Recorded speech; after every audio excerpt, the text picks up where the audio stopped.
इथे काकडीचा ज्यूस बनवणार आहे. त्याच्यासाठी 2 काकडी घेतलेली आहे. साल काढून घ्यायचं आहे आणि बारीक बारीक कट करून घ्यायचं आहे. इथे काकडी जराशी चाखून बघा, समजा कडू असेल तर वापरू नका.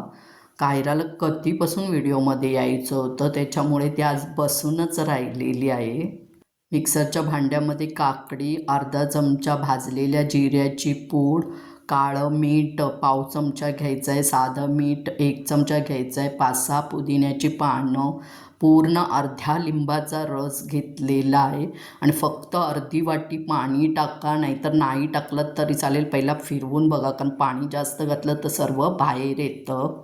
काकडीचे एकदम पेस्ट करून घ्या, ज्यूस गाळून घ्या आणि चोथा फेकून द्या. इथे मी अजून अर्धी वाटी पाणी वापरलेलं आहे, म्हणजे एकूण 1 वाटी पाण्याचा वापर केलेला आहे. इथे मिश्रण चाखून तुम्ही काय कमी असेल तर टाकू शकता.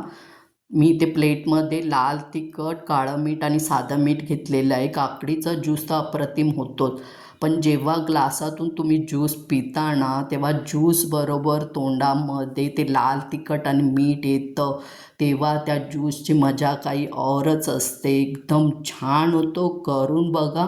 आवडलं तर लाईक आणि शेअर करा. आहा, मस्तच.